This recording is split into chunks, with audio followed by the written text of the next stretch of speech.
so glad I've got all this on camera. Yeah. Babe, are you serious? Welcome to our first episode of the series, Road to Franchise. Today, I just wanted to document the journey.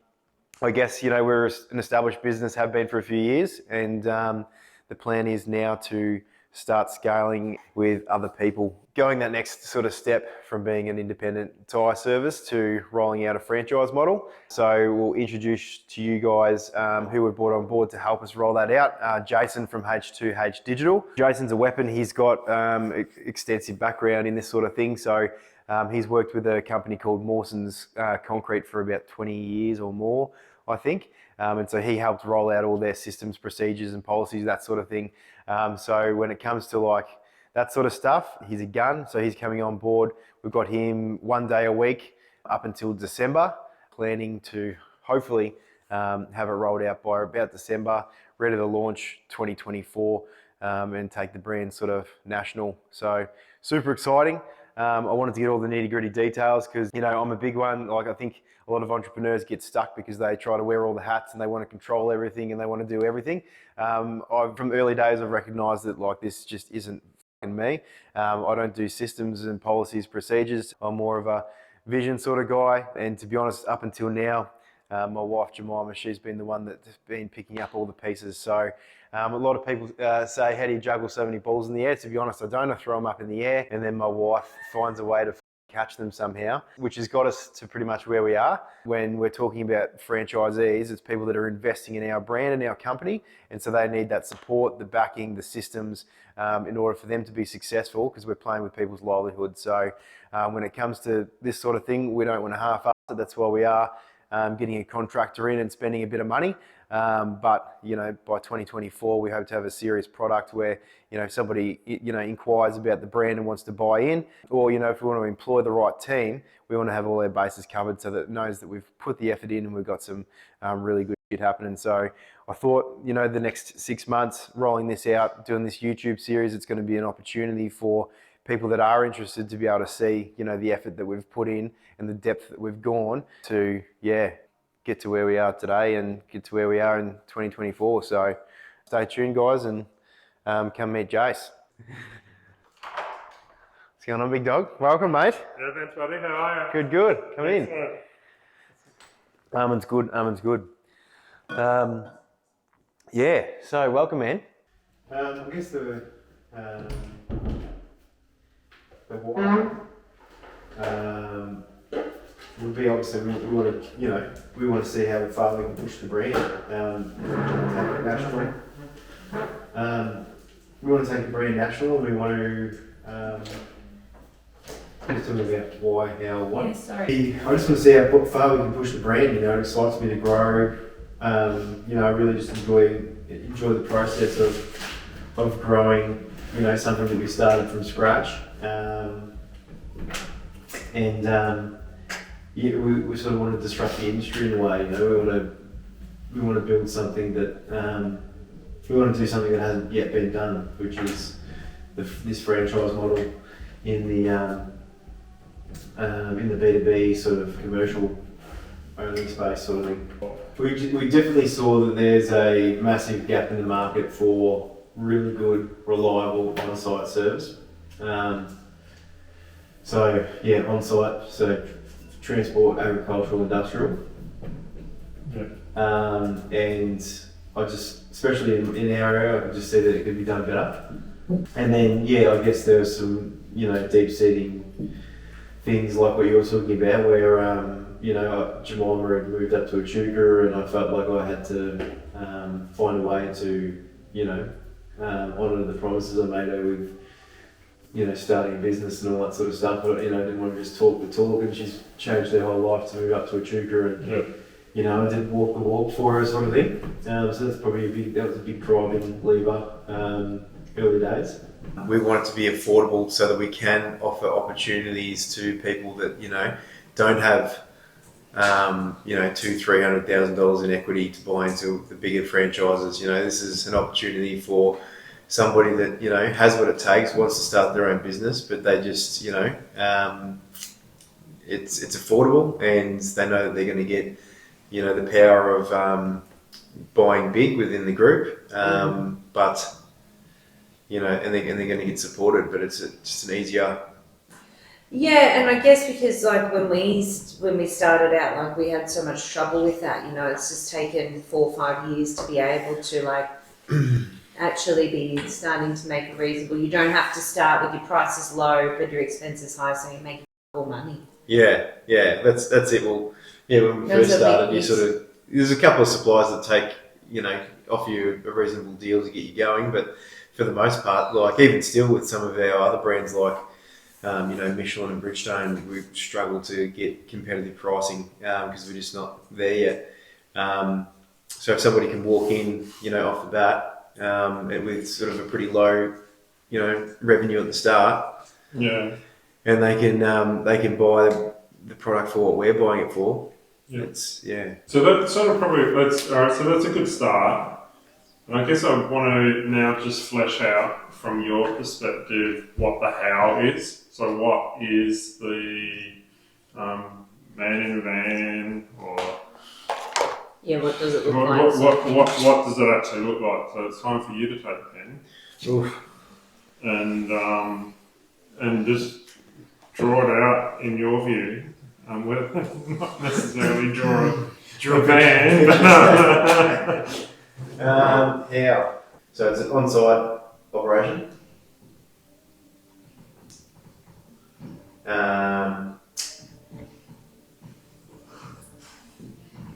Commercial customers. So not retail. People aren't coming in. Yeah. I want a quote. I need something's wrong with my tyre. yeah. So the reason we're scaling this is like because we started from the start. We started just on site. We did, and then we went into retail. We got the shop front, and the big realization, like the bottleneck leading to now, is we know where the money is. Mm-hmm. We know what is a low friction, like easy business model, and it's not retail. It's not dealing with your regular customers every day, you know, and sort of small transactions. It's all B2B, you know, higher transaction, like the charge out rate is, you know, a lot more. Being commercial, you're dealing with less customers, and on site, so you don't have to have a shop front, so less overheads essentially. So like this model is where is the scalable thing for anyone, you know. So anyone thinking they want to get into the tyre industry, we've sort of been there, got the postcard and the t-shirt, and we know that this small little niche is scalable, and it's where the money is. What type of services are you providing these guys? So supplying and repairing truck, OTR, ag, pretty much. How would that look for a franchise? What would they need to? If I rocked up today and go, okay, all right, that's my target audience. That's the jobs that what I'm going to be servicing. What do I need? So obviously, and part of it's trying to get your brand, but I'm going to need what other equipment will I need to have with me or behind me? Buying power, marketing team, lead generation, and brand leverage. So what type of equipment would someone need to either bring with them, or are you going to supply? No, so equipment will basically, you know, we'll have some sort of, we'll have to have some sort of brand standard. You know, like I don't want people cruising around in a 1990 Holden Rodeo. You know, we'd like people to have like a certain level of standard when it comes to the vehicle that they use. In terms of gear, it really completely up to them. So just one of the, so we are looking for people that have got some industry experience, but what we also need to assess that they're reaching a minimum level of competency in that. And obviously what you're also highlighting is that, we've got a due diligence to them to make sure that their skill level and their processes of handling stuff is is so they're doing it safely. They're doing it as per the levels that you guys would want to reflect your brand and all that sort of things. We do want to focus on Victoria, just logistics-wise, infrastructure-wise, so that we can come on site, we can meet them, and we can spend a bit of time helping them get going and doing cold call prospecting and all that sort of stuff within a decent budget. Obviously once we establish ourselves a bit more in Victoria, whether that be country or metro, it might give us the means to be able to, scale nationally then.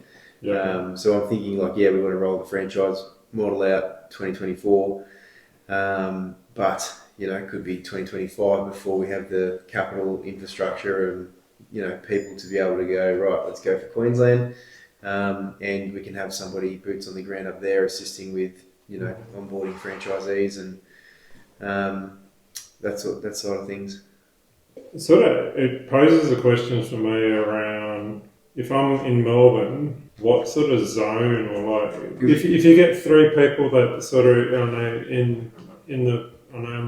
Melbourne's huge. Let's say you get five people that are down there that sort of go, we're all going to sign on at the same time. But then they go, I want exclusivity of all Melbourne or whatever that is. But do you have any views or vision, or someone two people in Ballarat come knock on your door and go? Yeah. So for regional, I think it'd be one franchisee, per sort of be like one in Echuca, one in Shepparton, one in Bendigo, one in Wangaratta, one in Ballarat. Melbourne or Metro in general will probably be a bit of a tough one, which I think we need to brainstorm as a team how we make that work. Because we've got Western Suburbs tied up, like our operation, but we've got three guys doing it. But we essentially want to create the culture where they're all working together. Even though this guy might be his own separate franchise and he's in, and I can't get over. I've just got to call out to one of my customers in your area. Can you get to him for me? Have that sort of that family type culture where we are catching up and with each other, and try and instill a workplace culture between the multiple businesses. We would have to have some sort of black and white parameters around that for sure. People would want to know that. I know what a lot of businesses do. What's beeping? What is the actual company structure for you guys? Is it Alpha Tyres how you are now, or is there a new company, Alpha Tyres National? And then you have an admin marketing company that's on the side that's servicing that. I don't know. I would like to have. Yeah, I have thought about other vertical integration opportunities. What add-ons can we offer to our franchisees? So, we might have a baseline level of marketing, which is sort of, we do our national marketing, and then, whatever leads we get, we sort of help you guys out. But you as an individual, they might want help with, their Facebook page, so is there an opportunity there to, have those add-ons to assist with, Facebook marketing and that sort of stuff, getting someone like Jace, or having a team that can actually help capture get some content at the on an individual level as opposed to the national brand, or we do offer a booster week where we send one of our reps into Shepparton for our franchisee, and we go and spend the whole week in Shepparton trying to onboard new accounts for that franchisee. You know what I mean? And offer some sort of those add-ons and stuff. So that would be a separate entity that's connected. And we've also got Tyre Supplies Online, which we just launched recently. We've got an online website for tyre supply products patches and glues and all that sort of. It's a drop shipping website that a friend and I have been working on for a couple of years. That just went live-ish, beta tested sort of a few weeks ago. So we wanted to try and put that into, partly into it, so that they've got to get their tyre supplies through the Tyre Supplies Online website, which is a separate entity as well. All right, next one is the structure.